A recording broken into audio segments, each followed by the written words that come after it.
My name is Maris.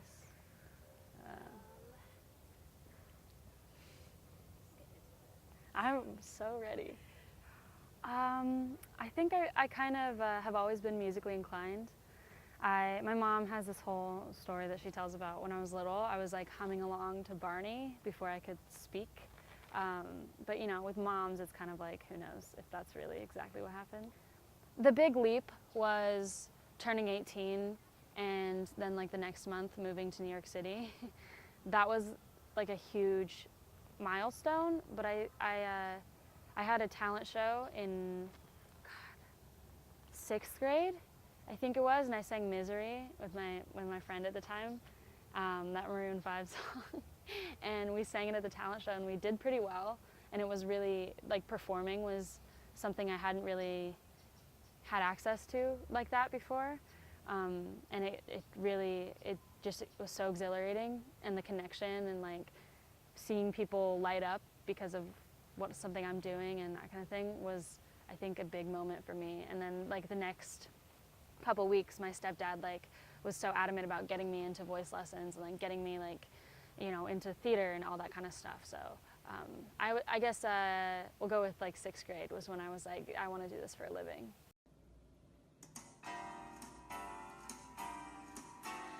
Fly me to the moon, let me play among the stars. So that video did really well when I was 17, and I've always struggled with self-esteem just because that's the way the world is right now. I think is like the outer validation is so vital to how people feel about themselves.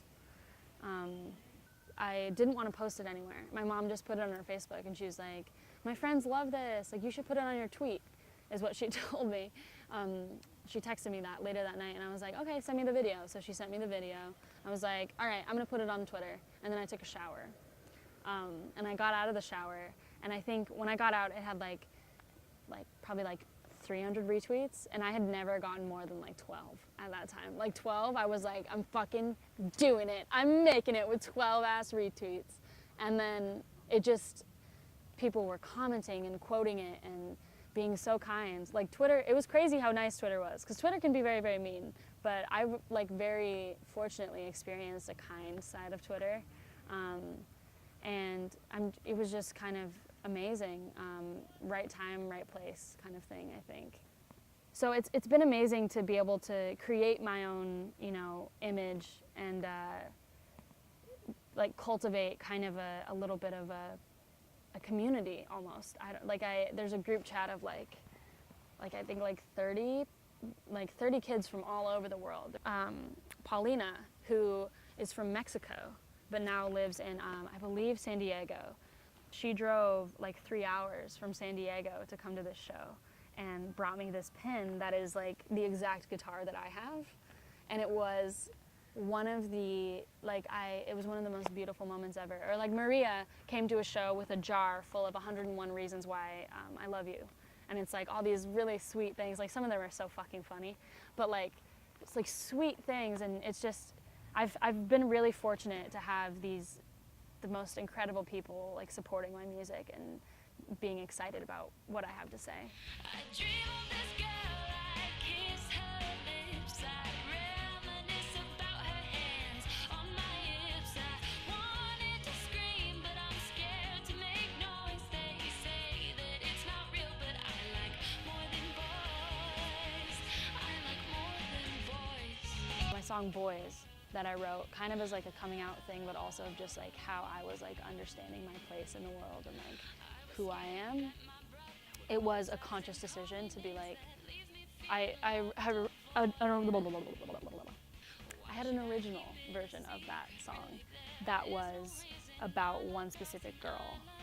And that's like the part where it's like, I dream of this girl, I kiss her lips, I reminisce about my hands on her hips. Like that was a real girl in my life. But then after I had listened, like I wrote this song about this girl and I listened to it, I was like, there's something deeper here that I'm not tapping into with these. These are very surface level, but there's something deeper where I like have a lot of shame associated with the fact that I am so like obsessed and like in love with this girl. what is that? And like, how can I better understand that? And then that's where Boys was born.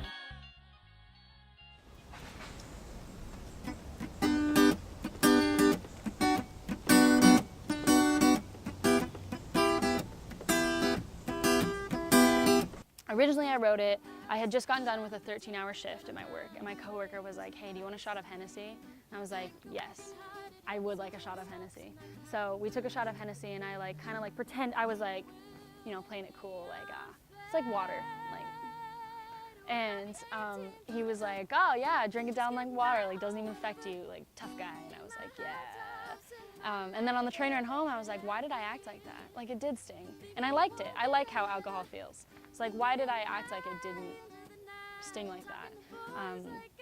And then I, you know, me being my like overthinky, sometimes I worry that I'm being like fake deep, but it's literally just like what I'm thinking self. I was like, that's kind of like how relationships have been for me a little bit, or just the way that I'm in the world is like, I do things and I pretend they don't hurt me as bad as they do, but I kind of like it. Like I kind of like how it stings. Will I be 18 forever? Just getting by on whatever. In my high tops and my leather jacket. Oh, thinking it won't get any better now than getting high into the night. Talking to boys like I'm so clever. Will I be 18 forever? Will I be? There's something about a new experience that gets your heart racing that you have to figure out for the first time. That is just, your life is boring without it. And so 18 Forever, I think, was a big moment for me, where I was like, this song is, I understand things better now because of this song that I've written. I've articulated all of these like segments of thoughts that I've had. I've been able to articulate it in one piece, and it makes sense to me. And then, you know, I went to LA a couple weeks later. I sent the original demo to my friend Joey, just like acoustic guitar shit. Sent it to him, and I was like, can we make this an 80s thing? And he was like, hell yeah, we can make this an 80s thing. And then